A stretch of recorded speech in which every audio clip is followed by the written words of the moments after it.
دال جرنا جرنا ولي ولي يا عمر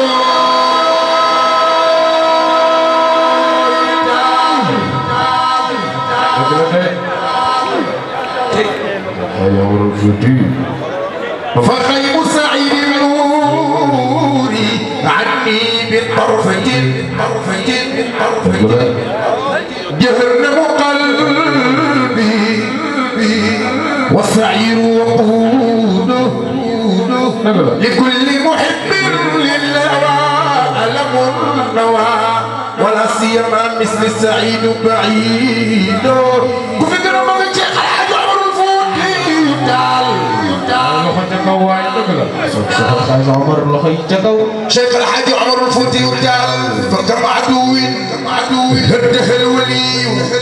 يا حبذا الفوتي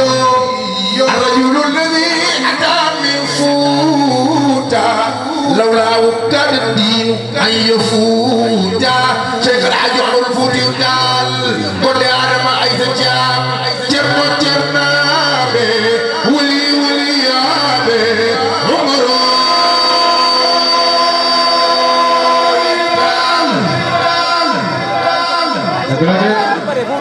waaye fii xanaa ma ko sax mu seen Xaaji Omar Fuuti waaye loxo ca kaw ñu màggal ko فخيم سعيد النور عني بالطرفة جهنم قلبي والسعير وقوده لكل محب للهوى ألم النوى ولا سيما مثل السعيد بعيد شيخ الحاج جرن سعيد مورتال ابن الفتى النبي محمود ومذكور والسعي في اكتساب الحمد مشكور حليف سعد ونور لا يفارقه وحيث ما دار السعد والنور شيخ الحاج عمر الفوتي يتال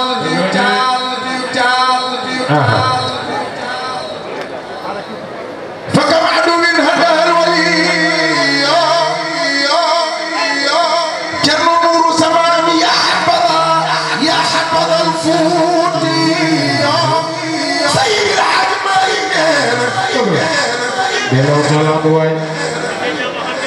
فكم عدو من هذا الولي يا حبذا الفوتي جرنا فكنا بك شكل الحاج عمر الفوتي وقال ولي يا بني كل آدم عايز يدوم آدم عايز جرنا ولي يا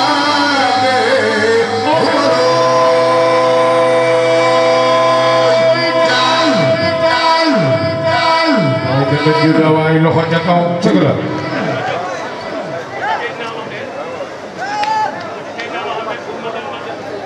Cheikh El Hadj Omar Fouti dëgg la de lu mu wax dëgg وهب لكل سالك مريد طريقا المراد بالمزيد شيخ الحاج عمر الفوتي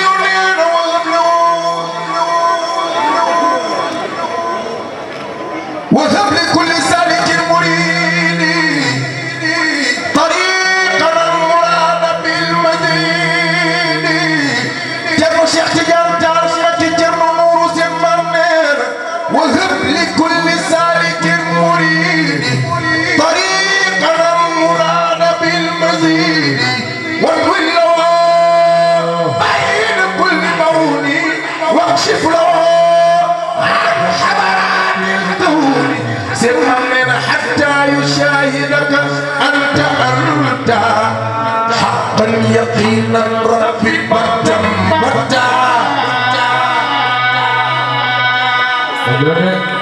شيخ الحاج عمر الفوتي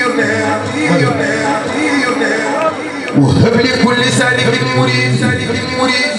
طريقنا المراد بالمزيد واطفي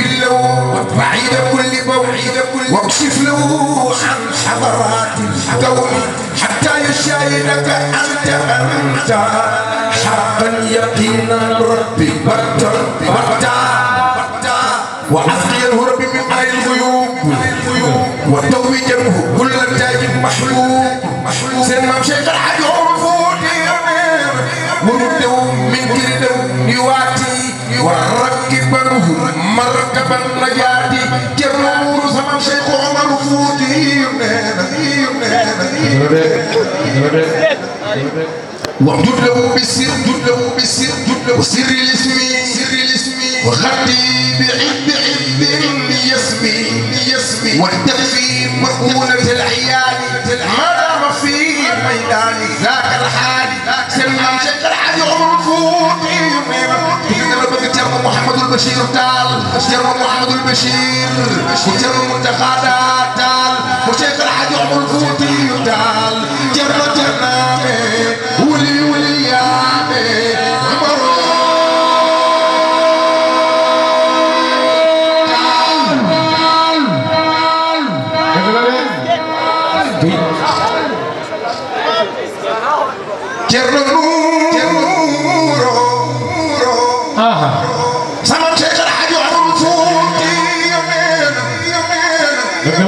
ورده من كريم يواتي جرم الشيخ وركبه مركب النجاتي وامدروا بسر الاسم وخلتي بعز اليسر وتكفي مؤونة الحيال ما دام في الميدان ذاك الحادث يمنير وهب له مواهب السنية دنيا أخرى عيشة مرضية سرمانير وها أنا أدعوك بالقوم الذين قد خالفوا النبي من بعد اليقين شيخ الحاج عمر الفوتي عمر وعثمان وابو بكر علي كلنا في رضاك يا علي جرم شيخ تجار المجد سمرنا وصرت باب الفقر والتدوما نعمك المحيطة المدومة جرم محمد البشير تال جرم محمد البشير تال بشيرنا وارث عن جدي عمر وفي كل جرم محمد البشير تال جرم محمد البشير تال جرم محمد البشير تال جرم منتقى مويبايا شيخ الحاج عمر الفوتي مويبايا جرم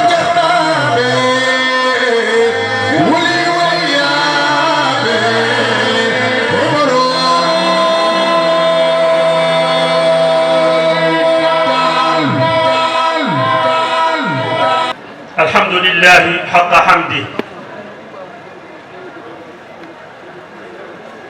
والسلامان الدائمان المقرونان بالود والتبجيل والتوقير والتعظيم على من بالمؤمنين رؤوف رحيم.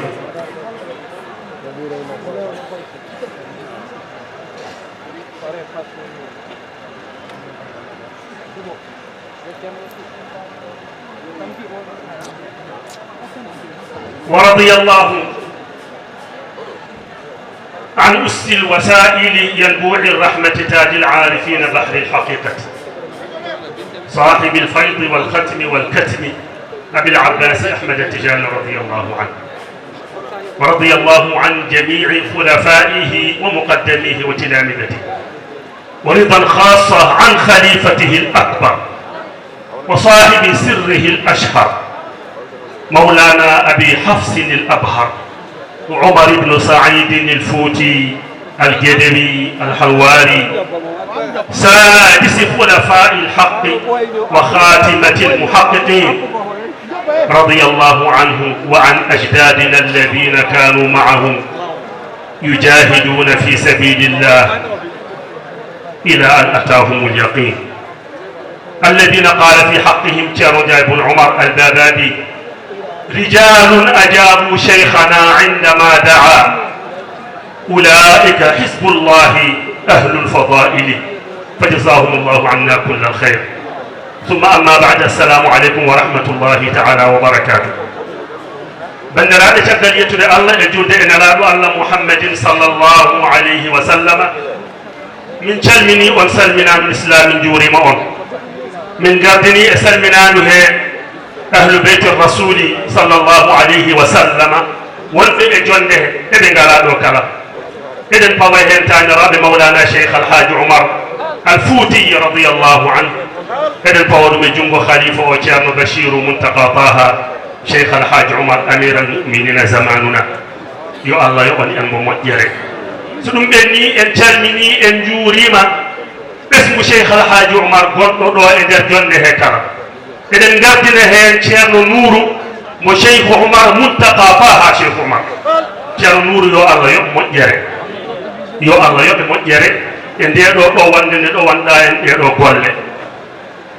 yo allah yoɓ moƴƴere e yamirore miñe ceerno cheikh tidiani makki muntaka taha cheikh oumar mo ganduɗa ko khadimul hadrati ina dari e yamirore mon e nelal mon ina lomti on e nela tombo yuɓɓinde oɗo hadara ha fof feewa ha fof fiwoɗo yo allah yoɓ moƴƴere eɗen calmina noon eɗen belto min konngolam mbeɗa andi foti wonde ko taaliq mo ganduɗa koye ɗiɗo professeur uji tati jewti yo allah yoɓ moƴƴere ɗiɗo professeur uji koɓe juppani en ɗo ko e gandal e nafoore eɗen mbiya yo allah yoɓɓe moƴƴere koɓe jangguini en ɓe jangguini en e nder haala maɓɓe so leñol janngani so leñol arɗani heedata ko caggal so leñol janngani arɗani heedata ko caggal wadde ma jangde gandal wooda nde dañe ko wiyete thaqafa yaade pinnam ɗum woni ko gollorte gueɗel gonngel ngel ma jawdi wooda e on saaha tawta gandal ngal ligge développement ɗum woni koɓe janngini en ɗo kam nden noon konnguɗi ɗiɓe kaali ɗo ɗi gooto e maɓɓe kala ko addi ko yo allah yo moƴƴere gila e mouhamadoul hanafi ha e musidɗo dewɗo hen ceerno abdoul ba ha e docteur abdoul ba ha e docteur diop somi juumani kamɓe kala yo allah yoɓɓe moƴƴere alhanafi o haali ko cheikh alhaji oumar alfouti min bannomi mo lahasa yewtaram caggalde cheikh tidiani wimi miɗen jiɗi sa ari luga jewta cheikh alhaji oumar alfouti caggal asru mbimomo min noon to ko gallam kadi hadara o ko hadara kadi komi ɓiɗɗo e on ɗon galle ɗum waɗi nde kaalɗa joni kaalɗa hoɓɓe ɓe mbiɗa minen komin ɓiɓɓe ɓesmu e galle o wallahi noon woodi ɗum waɗi konnguɗi amen minen foti wonde tan ko taaliq gadortomi noon koko hanafi haali joni cheikh alhaji oumar alfouti ɗum jinnomi tongude e yewtaram seeɗa hanafi o jantanima en mouhammad ibne maham joom rawdu chamail holko haalanno toon o sifi gandal cheikh alhaji oumar alfouti fodde ko jangintuno e yimɓe e jinneji o sifima ɗum joni noon ɗum ɗon so en daari ko du'a mo allah subhanahu wa taala jabani cheikh alhaji oumar alfouti mana fi sigari sinnihi oɗo duwa nde allah jaabi ɗum o dañani duuɓi sappo kanko cheikh alhaji oumar holko duwa o woni cheikh oumar radiallahu anhu sukaɓe jeehi teenoyde omo wondi e mumen moni ko one haala mana ko woni objectif mum so mawni holko yiɗi wadde holko yiɗi liggade holko yiɗi dañde cheikh alhaji oumar ne deƴƴi jaabaki haalani haydara biyeteɗo abdallahi wimo cheikh oumar alfouti oumar bun saïd kullu sibyani takallamu bima tamannaw illa anta ayu cheyin tatamanna fa ajaba cheikh alhaji oumar alfouti fa qala uridu an aqra aluluma kullaha أريد أن أقرأ العلوم كلها وأحج بيت الله الحرام في مكة وأزور النبي صلى الله عليه وسلم في المدينة فقالوا قد جن عمر ومن مكة ومن المدينة أيضا كشيخ عمر ينو نيجي واتكو كدوم وني كو جوني موردا مكو الله جادي كو ونو أوبجيكتيف مكو كو تيميني جوني كلا هن جدي ومو جانجيني لو من سفينة السعادة safina ko woni toon ko wona gandal nde har ala woni toon ko gueɗe kawniɗe kala nde jooɗiɗa miitiɗa jimol gotol safina mbaɗɗa hen ibada maɗa timmuɗo ma taw hen waari datuji ɗi ngannduɗa aɗa annda oɗo jantiɗo ndeɗo deftere wona ɓanduyanki men goɗɗum ni ko jille e deftere joni ɗo e nder ko jinnomi haalde ko ɗo cheikh oumar wi uridu an aqra al uluma kullaha ɗum woni ko hanafi sifani en naane o wi nder rawdu chamail sahiba rawdu chamail hana taaliqan lakum inchallah حتى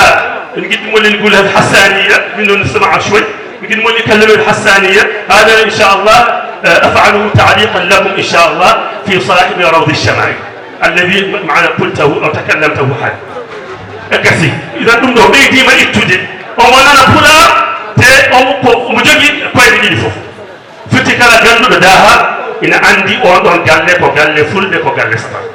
يلفو نرند أون قال لك وصاحب روض الشمائل يقول وقد اتفق علماء عصره وأولياء قطره على أن الزمن لم يسمح بمثله وأنه ممن يقدر إذا تعطلت الكتب من الدنيا أن يمليها على الناس بأسرها من حفظه ولفظه لأنه مفتوح عليه بلا خلاف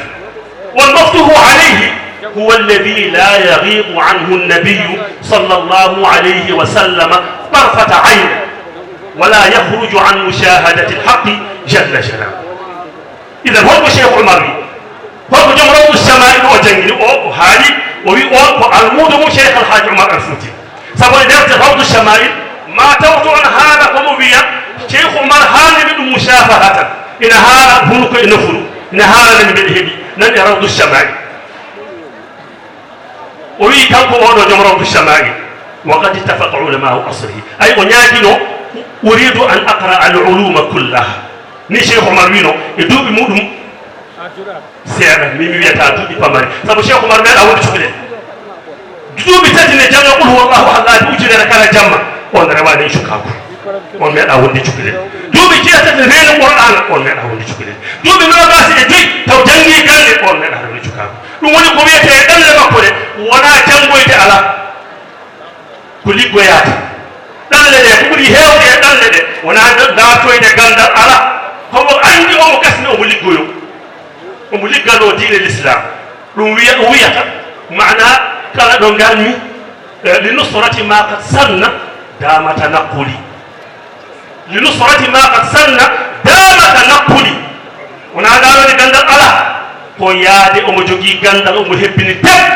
duuɓi makko capantati timmani omo yiɗi timminoyde mission mo ñaguino allah e cukago allah ina jaabi joni joom rawdu chamail o wi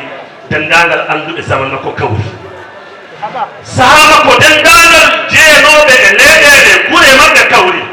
ɓe mbi hono zaman meeɗa addude meeɗa tottude en mbaɗo no cheikh alhaji omar al fouti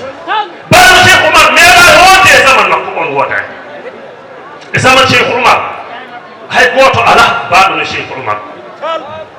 الزمن لم يسمح بمثله وأنه شيخ عمر ممن يقدر إذا تعطلت الكتب من الدنيا شيخ عمر كوتو وني مو غاندودا سو دندال فنوجي دي فوب دي دوباما دندال فنوجي دي فون جولا شيخ عمر ne wawi winditade fannuji di kala harfan bi harfi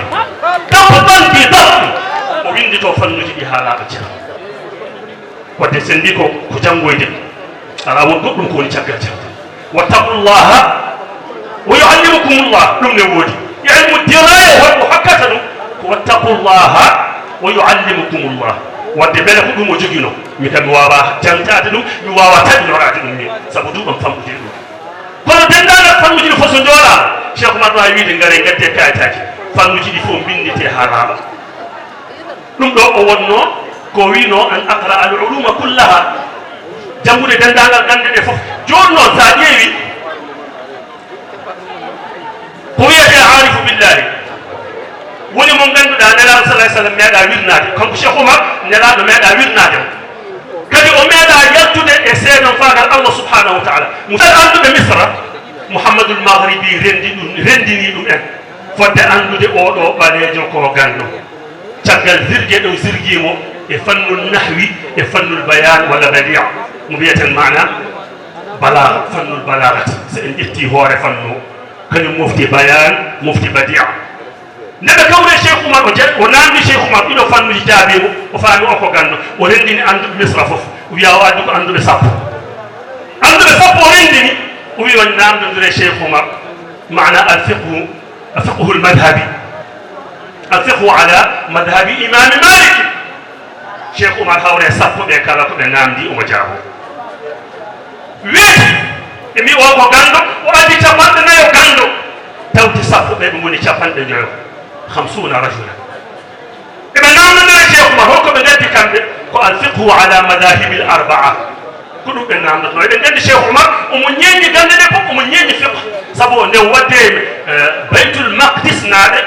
nde ɓe jiɗi libdemo to banggue juulnude noddirede sahajuma yontani eɗen gandi ndew ari o juulni o gasni ɓe jiiɗi yuudemo wonde ko golli ko holko faynuɓe sharia o dallinori ko madhabu imam hambal ahmad bun hambal ko madhabum o dallinori wadde tindini o ko kan joni ɓe namdi madahibul arbaa kala ko ɓe namdi o jaabi ha gas jimɓe ko riddul haala taaliq tan jiɗɗum wadde noon o yettoyi misra o yettoyi ashar o waddema ɓeɗo noddimo ashar invitation mawɗo o yettiɓe mbimo min nani ko mbadduɗa ko e koreji amen min nani ko mbadduɗa ko e seereɓe amen minen noon wona min jiɗi namdadema min jiɗi namdadema ko fiqhul ihtilafi sen ƴeewi ibnu hasme ina waɗi hen deftere ne wiya almuhalla bil athar o wi min nani min jiɗi namdade ko fiqhul ihtilafi eɗen gandi fiqhul ihtilafi janggetake ɓe diwan men ga cheikh oumar radiallahu anhu wi ɓe dokke kam maktab mon o mi waala hen ɓe dokkimo maktab o waale maktab he o fini o yalti o jooɗi o wi ɓe gaare gadde namde mon ɓe gari ɓe namdomo e fiqhul ihtilafi kala ko ɓe namdo omo jaabo eɓe namdo omo jaabo eɓe namdo omo jaaba gila subaka omo jaaboɓe ha futuru daari wonde cheikh oumar wiɓe hankkadi oto wiɓeɓe ko kafakum o yiɓe joni kay onon futuru yoni hankkadi joni futuru yona dokke kam minne mi namdo haysino ko namdal gotal ɓe mbi bisimilla holko jiɗɗa namdade min seydi taako jiɗɗa namdade min itrah su'alak joƴƴin namdal ma o yiɓe ko ƴewtanoɗe gila subaka faade joni mi yuɓɓinana on ɗum jime mi winda waɗa ɗum police ɓe mbi mo a wawa on waɗum jime 400 ɓe mbi mo a wawa o wi ala gaccemi waɗa o jimmi 50 ɓe mbi ala an 400 mi heewi 50 a wawa gila subaka ha joni ɓe gaccemi waɗano ɗum jime 4 ɓe mbimo sa waɗi ɗum jime 4 min dokkanma ko martaba annabi ɗum min daro ngal daroɗal min darnatma cheikh alhaji oumar al fouti mom tan en bajo mo fulɓe mbi jobbo adama aicha cheikh oumar mujahidun ayatun min ayatillahi ɓe ƴette kuɗi mon ɓen ɗo ɓe ƴetti kuɗi maɓe ɓe kuccite bonmo pullo jontaɗo mo ganduɗa o ko diineyaji ko sunnayaji a jarama ceerno demba o wiɓe binde inna alhuda fi dhicri wassunnati qad وما اهتدى المعرض عن هذين قط ما دون الأئمة الأعلام تفسير هذين به يرام ومنهما تحقيق ذا يرام ومن خلا عن واحد يلام وجامع الكل هو الإمام في أي عصر كان وسلام قولي جمني عندنا جمني شيخ عمر رضي الله عنه الكويبي وإن الهدى في الذكر والسنة قط الهدى لا يوجد إلا في الذكر والسنة إلا في الكتاب والسنة إن الهدى في الذكر والسنة قط إذا ما اهتدى المعرض عن هذا النقاط نحن هو تراك السنة هو تراك دفتر الله يوفي على ونابه تاول ويبتي كوي دفتر الله السنة نلعب على كذا جنب شيخ الحاج عمر الفوتي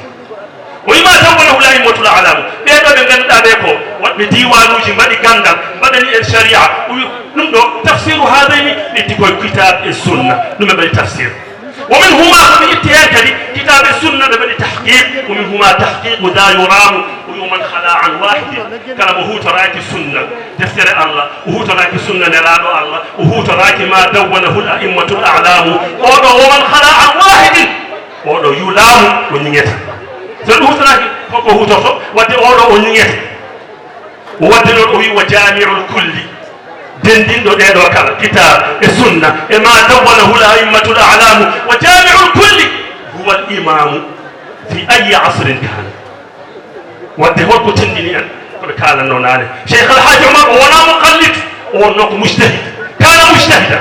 شيخ رضي الله عنه لم يكن مقلدا بل كان مجتهدا. هو جامع الكل، هو الإمام، هو الإمام في أي عصر كان، في أي عصر كان. هذا يدل على أنه كان مجتهدا رضي الله تعالى عنه. وجامع الكل هو الإمام في أي عصر كان.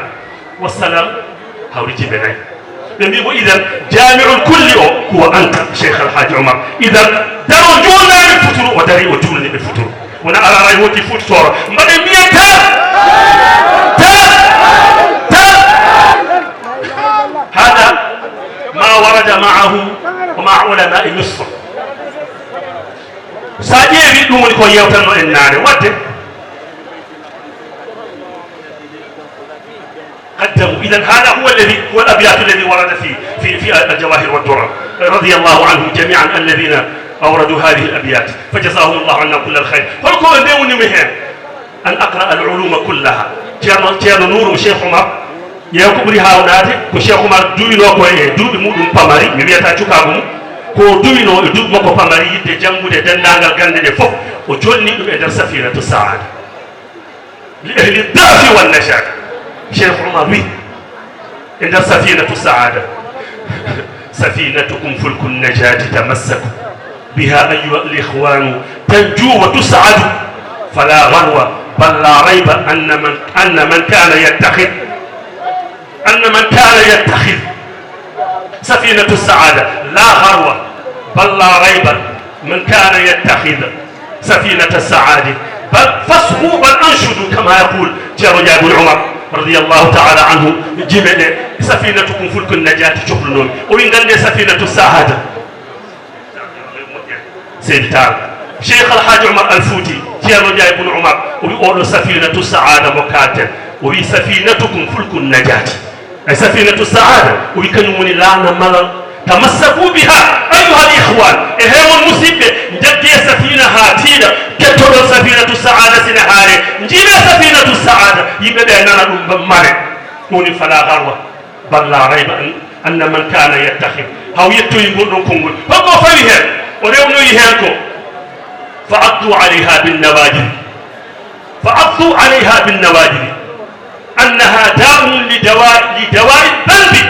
فاصغوا بل أنشروا فعضوا عليها بالنواجذ. سفينة وين جديرو تشيبسيب من جاكون حاتيدا نندل كلا جديرو بكا سنهدو سفينة السعادة بكتو جمع ممتدي كلا جديرو بكا سنجل سفينة السعادة بكتو جمع ممتدي. شيخ الحاج عمر ومهار سفينة السعادة وعلوم وأسرار فخرنا بنيلها موائد أسرار خصصنا بأكلها فيضات عرفان وطفلنا بوبلها وفونا به فوق البرية كلها فلا غرق يخشى علينا ولا لق. شيخ عمر ko duwino ko e nder duuɓi makko pamari o wi ulumun nde o mawni duuɓi ɗi ɓuri ɗo wonnoɗo o wi ulumun wa asraru dendagal gande e dendagal sirruji fakharna binayliha min batoro hebde dendagal gande e hebde dendagal sirruji fakharna binayliha ulumun wa asraru fakharna binayliha mawaidu asrari khususna bi akliha wadde holko ƴeewaten ɗo holko paamaten ko ulumun wa asraru wadde ko gandal sharia wa asraru e gandal haqiqa fakharna binayliha علوم وأسرار فخرنا بنيلها وجندل شريعة جندل حقيقة ومواهب أسرار تونتين نويت ما هالا قلت كذا نياتو يمكن الله السر معنى اسم الله الأعظم وشيخ رضي الله عنه جوجينو إنه هو ترى وان اسم الله الأعظم بيدو جودي إنه كوفي تاني بشيخ الحاج عمر كيف يوين بنوكو المبدا اسم الله الأعظم وشيخ عمر جوجينو تاني بنجودي المبدا تاني بنجا أوتوجي بنجا شاتوجي بنجا مدرها هيو ebe jogi talibe be jogi no to tibe be jogi wadde dum do ko mawaidu asrari sheikh alhaj umar wi khususna bi akliha مواهب الأسرار ويخصصنا بأكلها إنه سروجي ولو هورنا مالك مكومبا إنه جوجي دلائل الخيرات ومالك مكومبا كومبا تانو ويمين سوبر تامبيتو من غاتانو نووني بمن جيا ويم كنجوجي دا وي دلائل الخيرات ويومين دا مالك مكومبا توكتي مكانو شيخ الحاج عمر وناري دفتر دي وأي مولدو كونغول أونو بيت ريو هنتر على فيل لدو جيل جوني حاسوبا كسؤال جدي يا وافا الله ودانتوما مالك مكومبا وني ريو دي هن إن فيل لدو حاليتي gouverneur nottinum waɗi ɗum gérant dendagal magasin ji ɗi ko ñamde ina naata dendagal ko armo ina équipe cheikh alhaji oumar duwaw makko e nder dalailul hayrati ɗum kewi wiide kamɓe ɓe gandi kadi ngol konngol yoɓe kawaɗen kuutoɗen ɓe renndani ko daño oɗon jaari hende woni malik makkum wadde mawaidu asrari cheikh alhaji oumar husna bi akliha wiyo faydatu irfani كويتي فيضات عرفان عارف بالله باين العرفان بالله شيخ الحاج عمر أمي فيضات عرفان ظفرنا وبليها نقول ولا فيضات كويتي معنى فيضات عرفان ونا تقتل من أرى قوام نورنا من نبيها أي واقع من شيخ الحاج عمر فيضات عرفان ظفرنا وبليها وأي نقول ننمنه طفونا به من توتي يكون من ذلك موائد أسرار من توتي يكون معنا علوم وأسرار من توتي فيضات عرفان نبدأ من نجل طفونا به فوق البرية كلها من توتي هيك النار من دربكم من كيردو رضي الله تعالى عنه من توتي النار من دربه قد فلا غرق يخشى علينا عند من توتي من دربه من كل ناس وانت ولادي عرفان بالله ويكو جولي وكو غون فنا وهذا تايم ده كينو كو وي وها غام شيخ مرض الله عنه ara ceerno mahmoud sen ñami ara joni o minen jeyɗa ko mawnam ko gueɗe ummi addimo tan ko rendude men oɗo jamma ceerno mahmoud yo allah yoɓe moƴƴere wadde tafawna bihi fawqa albariyati kulliha fala gharqun yukhsha alayna wala laddu ko noonne kay min kulani dami ilfanu billahi e moƴƴereji mum faydatu ilfanin min cokane ɗum mbiye min keɓata la gharqun yukhsha alayna la laddu yukhsha alayna joni noon ɗum ɗo cheikh oumar radiallahu anhu haali professeur Diop e professeur Ba yo Allah yoɓon moƴƴere moni kala e moɗon addi ko ene nafta julɓe ɓe moni kala e moɗon rewde e renndo cheikh alhaji oumar al fouti mo ceerno nouru ardi cheikh oumar yo Allah yoɓ moƴƴere fodde ko gaddan ɗum min ɗo ko e defƴande ɗum waɗi mbiɗa wiide hannde min yewteram wona yewtere ko taalel foti wonde gila de Diop ko addani en ko kabouche Ba professeur Ba ko addani en ko e cheikh oumar ko yimɓe poti darade ene poti wadde ha daña développement ko yimɓe poti darade to banggue pinal ha ko dartete ko fo newo ha yimɓe daña démocratie timmuɗo wiide ko cheikh oumar jangguini ɗum gila nden kala joni ne hutorede haade koko hesɗi wona ko hesɗi e men cheikh oumar jangguini ɗum ko ɓooyi wona joni heddi ko hutoraka walla ne hutore holko daña hen hutorede holko manki o wi yo yuɓɓitine fewndite beele eɗen dañi hen ko wiyete développement yo allah yoɓaɗen mo moƴƴere professeur Ba professeur Diop o naati koye maayo ceerno Bachirou Mountaga Taha o naati e maayo Mountaga Taha mo ngannduɗaa kañum woni sababu yimɓe renndude ɗo koye ngon maayo o naati jooni on maayo noon dow ari haw yetti han kadi ɗo uddirta konngol makko o ari koye Mountaga Taha radiallahu anhu mi sikku ɗon o faano woni ɗum Mountaga Taha ummi koye mbuttu caggal wadde ɗum toon duuɓi capan tati caggal ummade lambeedu mali caggal wondude mon aqibu caggal bama ko ruttade yaltude aduna o duuɓi jeegom caggal dañde mo duuɓi sappo e jeegom o waɗa secrétaire général aqibu waɗi mo ɗum caggal ɗum o rewi ɗi haw yetti sadel ha ummi ɗon ha nokkuji ɗimtiɗe ari fof ha yettoyi koye mbuttu duuɓi capan tati ha yettoyi yamirore ceerno Saydou Nour Sine Babacar jamiri yo arɗo e Louga ha rafi mo kalɗa o yo Allah subhanahu wa taala yoɓan en ceerno Saydou Nour moƴƴere ha ɗum ɗo fof kewi o rutti e joomi ko o wirna toon duuɓi nogas e jeetati o wirnita toon caggal yamirore Serigne Abdou nde ara e makko e koyɗon omo ara e ɗum e koyɗon omo wi ɓesgam yo siinu wasiyam wasiya jamiroɓe ko yomi lelɗo e Louga yoɓe ciinu wasiya o caggal ɗum duuɓi nogas e jeetati o ubbita Louga mo itta toon toɓo ina toɓa ne rewe maɓɓe haw yettiɗo perkal mo hasnano o waynaki o wirna ɗum nden o lelɗo yonde oɗo bariyal mo joni ɗo mission o timmi kono mission arifina billahi en kala ɗo timmata goɗɗo nana dere desneteɗo mission kadi cheikh oumar radiallahu anhu mission muɗum tiiɗani ƴettude sabu awrasta min ba'dikum nura alhuda kala ma zala yasri bi dahri min durriyati ko acci caggal makko ko fof ko koota هم البدور الذي تهدي الأنام هدى هم البحور الذي تضم بخيرات وده شيخ عمر رضي الله عنه كو أتشكو تقال مكو دون تيري دي ونا دون تيري تشتون كم الفو أرسل أدرس تلهم كيده هير كلا كو دنيا لو يمجر من دبي هير كلا كو جيدا هوب لو يسنغال أفريق شيخ الحاج عمر الفوتي جنگو من هير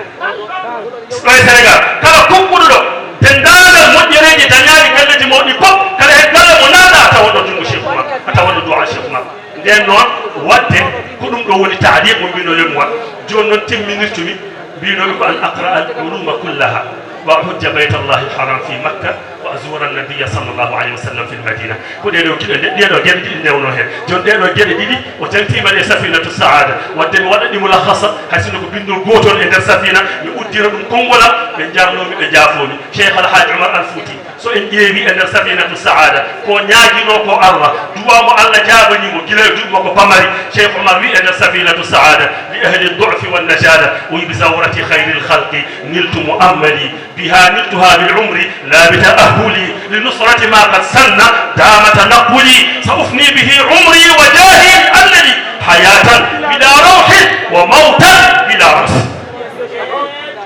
safinatu saada cheikh Omar radiyallahu anhu o wi ay ko jinnomi ko dante gila juɓɓam pamari juuriyade nelaɗo allah sallah sallam omo anduno holko mofti hen omo anduno holko woni hen o wi ay bi zawrati hayril halqi no juuroyimi ɓuɗɗo moƴƴude e windere woni sayyidna mouhammad o wi niltu muammali dendagal ko datannomi nde kemmiɗuɓe cheikh Omar bi zawrati hayril halqi niltu muammali biha niltuha bil umri o wi ay mana keɓrumi ko jiɗnomi ko e ko juuroyade nelaɗo allah e gurdama kono laabita ahwuli ƴeew jenkinare cheikh alhaji oumar alfouti uymi lebdani e ko dañmi koni laabita ahwuli wona mbiɗe lebdi hen kono noon faam li nusrati ma qad sanna wallude mi sunna nelaɗo allah damata naquli ko ɗum duumi eggogola mi aye go wuuro mi faye goye wuuro mi yalta o diwan mi yaha o diwan mi yaltoni leydi mi yaha ndiya leydi no nuuru cheikh oumar muntaka taha woni e wadde e renndoni kala leydi kala diwan yette hen cheikh alhaji oumar haale yimɓeɓe naftoro wadde li nusrati ma qad sanna damata naquli o wi sa ufni bihi umri mami gasnu hen gurdamam wa jaahi e martabam sabu min cheikh oumar li anna li hayatan mbeɗa jogui gurdam bila rawhin ɗam adda e foftere ɗam gurdam joguinomi min cheikh oumar gurdamam ala ko woni hen foftere eɗen gandi kay gurdam makko ala ko woni hen foftere duuɓi nogas e joyyi walla nogas e nayyi hajju duuɓi capantati ummade ɗon garta duuɓi capanɗe nayyi e goho paya garta kuccana jihaaji ha duuɓi capanɗe jeeɗiɗi mbirɗoɗa e jegembere eɗen gandi kay so tawi innirama laamu on laamu wona laamu belɗo wona laamu belɗo wonde wona laamu ene mbayinirde laamu kono wona laamu belɗo so wonno laamu belɗo laamu dartete ɗo ɗo ara fof hay joomum andata ne laami wadde cheikh oumar laamaji cheikh oumar dartanno ko moƴƴereji allah dartanno ko wallude sunna nelaɗo allah darnanno ko diine allah ne holluma ɗum dendagal kala ɗo remi haw yettoyi hajju ndar ɗo rewata ɗo fof ne holluma ɗum jihaadi o kala mo waɗi ndar beele o andi hen ndar ko jogui hen o nannoyoma hawsankoɓe oyi mala yatakallamuna anni wonko kalata min cheikh oumar holko yimɓe tifotoon yam ɓe mbi aɗa heewi jawdi oyi wallahi billahi tallahi mi meeɗa huccitde allah mi wiya allah hokkam meeɗa wadde allah hokkam meeɗa wadde wadde on wona jawdi dartanno on wona laamu dartanno on dartanno ko allah ɗum woni kanko cheikh oumar wadde seigne babacar si wimo azufun ani dunia ila llahi muntaha waliyu amiri lmuminina wa hafiya oɗo cheikh oumar azufun ani dunia ko duuɗinoɗo aduna kanko cheikh oumar ila llahi muntaha ne yimɓe kocci bagage mumen moni fo ne namde holto fayi holto kucciɗa holko dartoyta cheikh oumar wi to paɗa o wi ila llahi muntaha paami koto allah ko allah dartoytima oɗo waliyul amiri lmuminina mahasi yo allah yo on en mo moƴƴere ceerno jamma ɗum mi jafuɗomi ko bindunomi ko walla walidaji joguinomi ɗe ɓuuri ɗo hewde kono ko taaliqa tan mbiyaminomi wat e ko professeur uji en ɓeɗo tato nafti en ko yo allah yoɓɓe moƴƴere ceerno nouru cheikh oumar yo allah yoɓɓe moƴƴere ya ɓoye ardade ya ɓoye hufde miñiraɓe ma ya ɓoye daranade galle tane cheikh alhaji oumar alfouti yo allah ɓoyno teddungal ngal e darde nde e junggo maɗa kala hen ɗo dariɗa yuɓɓintu kala daariɗa fewna kala ɗo dariɗa mundi kala allah dariɗo ɗo o darani ko taaru goɗɗum dartani hen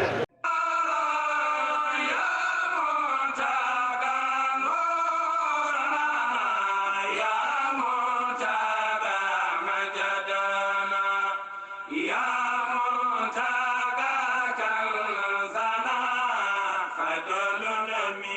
كيدي